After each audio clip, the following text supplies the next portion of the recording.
जौहराबाद में कल एक कार्यक्रम था जिसको निरस्त कर दिया गया। आपके पार्टी पे पूरी आरोप लग रहा है। ऐसा है ना, ये 2 करोड़ के लोग हैं जी। ये भारतीय समाज पार्टी को कमजोर करने के लिए भारतीय समाज पार्टी से लड़ नहीं पा रहे हैं। ये समाजवादी पार्टी के एजेंट लोग हैं।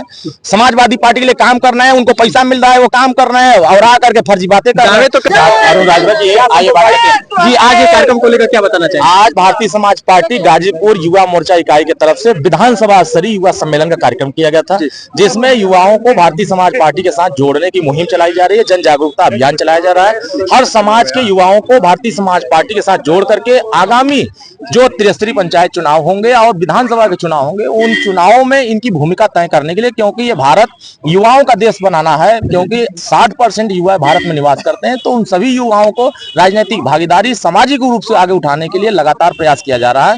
देश की एनडीए सरकार भी और प्रदेश के एनडीए सरकार दोनों लगे हुए हैं कि युवाओं को आगे ले जाकर के विकास के मुख्य धारा में खड़ा करके उनको राजनीतिक चेतना जगाई जाए। एक और सवाल आपसे हम करना चाहेंगे, जैसे कि बहराइच का आपका मुद्दा जो चल रहा है, आपकी मांगे जो है उस पर क्या कहेंगे?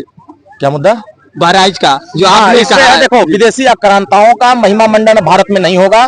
हमारे माननीय मुख्यमंत्री ने इस बात का समर्थन किया है पुरजोर तरीके से कि सदियों से अगर महिमा मंडन विदेशी आक्रांताओं का हुआ है, तो अब हमारे समाज के लोग जागे हैं अपने पूर्वजों के हक अधिकार के लिए। जो हमारे समाज में जो हमारे महापुरुषों ने, योद्धाओं ने लड़ाई लड़ा था, उन योद्धाओं को अब मुख्य धारा में उनके चर्चा करने के लिए अब समय आ गया है कि अब विदेशी आक्रांताओं का महिमा मंडन नहीं होगा। बहराइच में ही नहीं, जौनपुर के खेतासराय में लगता है, बाराबंकी में लगता है, बदायूं में लगता है, बुलंदशहर में लगता है, संभल में लगता है, जितने भी उत्तर प्रदेश के किसी कोने में विदेशी आक्रांताओं का महिमा मंडन कहीं भी हो रहा होगा, अब वो होगा नहीं। अब महाराजा सुहेलदेव राजभर, वीर अब्दुल हमीद, एपीजे अब्दुल कलाम, डॉक्टर भीमराव अंबेडकर, ऐसे तमाम जो हमारे महापुरुष हैं, महाराणा प्रताप, इन सभी महापुरुषों के नाम पर मेला लगाया जाए, क्योंकि वीरों की धरती से हम बोल रहे हैं और पूरे देश में यह संदेश जा रहा है कि अब महिमा मंडन भारत के योद्धाओं का होगा, न कि विदेशी आक्रांताओं का होगा। और वहां बहराइच में मेला महाराजा सुहेलदेव राजभर के नाम पर लगेगा। अभी माननीय मुख्यमंत्री ने उसकी सहमति दिया है। और वहां मजार जो लगाया गया है, फर्जी मजार लगा करके महिमा मंडन किया जाता है। अब पूरे प्रदेश देश में कहीं भी फर्जी महिमा मंडन नहीं होगा। मजार को हटा करके महाराजा सुहेलदेव राजभर का भव्य मंदिर बनाने का काम अब भारतीय समाज पार्टी ने बिल्कुल फूंक दिया है। सरकार भी हमारे साथ है, प्रदेश की सरकार और देश की भी सरकार कह रही है कि अब देश में जो वीरों की धरती रही है, चाहे देश के लिए जो लड़े हैं, अब उनका महिमा मंडन होगा। जौहराबाद में कल एक कार्यक्रम था जिसको निरस्त कर दिया गया। आपके पार्टी पे पूरी आरोप लग रहा है। ऐसा है ना, ये 2 करोड़ के लोग हैं। ये भारतीय समाज पार्टी को कमजोर करने के लिए भारतीय समाज पार्टी से लड़ नहीं पा रहे हैं। ये समाजवादी पार्टी के एजेंट लोग हैं। समाजवादी पार्टी के लिए काम करना है, उनको पैसा मिल रहा है, वो काम कर रहे हैं और आ करके फर्जी बातें कर रहे हैं। तो कर रहे हैं, कुछ नहीं, कहीं कोई दावा नहीं है। ये कुछ यादव समाज के लोगों को बैठा करके मीटिंग में पंचायत करते हैं। वो भी जानते हैं कि हम किस हालत में, उनके आका लोग भी जानते हैं कि ये लोग किस हैसियत में हैं। पहले से करते आ रहे हैं, इनके पास कोई चारा नहीं बचा है। तो ये सिर्फ और सिर्फ 10, 20, 50 समाजवादी पार्टी की यादवों को बैठा करके माननीय ओम प्रकाश राजभर गाली दे रहे हैं और गाली देने के अलावा कुछ नहीं कर रहे हैं। राहुल राजभर का कल निधन हुआ है। हमारा उनके परिवार के प्रति संवेदना है। हम श्रद्धांजलि अर्पित करते हैं कि एक होनहार लड़का जो लंबे समय से अस्पताल में जूझ रहा था, पार्टी ने हमारे सहयोग किया, हमारे नेताओं ने, बहुत समाज के लोगों ने सहयोग किया, बचा नहीं पाए, लेकिन हमारा उनके परिवार के साथ संवेदना है। अभी भी उनके घर से काफी लोगों का कहना है कि इस पार्टी के मुखिया अभी जो है उम्मीद लगाया जा रहा है कि पीड़ित परिवार से मिले, लेकिन क्या लग रहा है कि उनके बीच जो आज दुखद घड़ी में आप लोग जाने का काम नहीं किया? नहीं, ऐसा है कि अभी बहुत सारी घटनाएं हो रही हैं, बहुत सारे कार्यक्रम चल रहे हैं, हम जाएंगे उनके यहाँ जी। हाँ, जैसे अभी सिद्धार्थ संत कबीर नगर में घटना हुई, बहुत सारे जनपदों में छोटे छोटे घटनाएं हो जा रही हैं।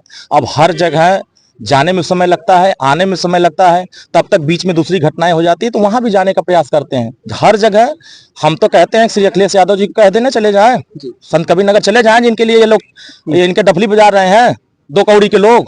इनसे कहिए कि चले जाएं संत कबीर नगर अपने अखिलेश यादव जी को लेकर, चले जाएं चंदौली में लेकर, चले जाएं जौनपुर में लेकर, चले जाएं भदोही में लेकर। पीडीए की बात करेंगे, पीडीए के साथ दुख होगा, कहीं अत्याचार होगा, जुल्म होगा, तो वहां नहीं जाएंगे। तो पीडीए का मतलब ये होता है परिवार डेवलपमेंट अथॉरिटी के लिए काम करते हैं, तो पीडीए के मुख्य धारा वाले लोगों के यहाँ कैसे जाएंगे? इसलिए मुझे ऐसा लगता है कि समाजवादी पार्टी के लोगों के अंदर औरंगजेब का भूत सवार हो गया है। वो औरंगजेब को महान बता रहे हैं, औरंगजेब को अपना आदमी बता रहे हैं, उनको आदर्श बता रहे हैं, लेकिन भारत के लोग महाराजा सोहेल देव राजभर को आदर्श बता रहे हैं, संभाजी महाराज को अपना आदर्श बता रहे हैं, छत्रपति साहू जी को बता रहे हैं, महाराणा प्रताप को बता रहे हैं, पृथ्वीराज चौहान को बता रहे हैं, इसलिए वो बौखला कर उनके पास कोई मुद्दा नहीं बच रहा है, तो ये फर्जी की बात कर रहे हैं। अच्छा, विधानसभा मोहम्मदाबाद की अगर बात किया जाए, जोहराबाद से आप लोग तो 2 बार अवसर मिला है, जनता ने दी है, ये मोहम्मदाबाद में क्या रहेगा? मोहम्मदाबाद में हम अपने जिला पंचायत, अभी चुनाव आ रहा है, जी। हमारे बहुत सारे जिला पंचायत सदस्य लड़ने वाले साथी तैयार हो रहे हैं। यहाँ हम भारी संख्या में अपने सदस्य जिला पंचायत बना करके जिले की पंचायत में भेज करके जो बजट आ रहे हैं उनके गांव में भेजकर विकास करने का 27 की सीटों पे भी नजर रहेगा। 27 में अभी देखा है कि हम 27 में गाजीपुर ही नहीं, पूरे उत्तर प्रदेश के 2017 में जो रिकॉर्ड हुआ था, जो रिपोर्ट जनता ने समर्थन दिया था, उसी तरीके 2027 में हम भारी संख्या में विधायक बना करके लखनऊ में पुनः सरकार बनाएंगे। चलिए, बहुत बहुत धन्यवाद।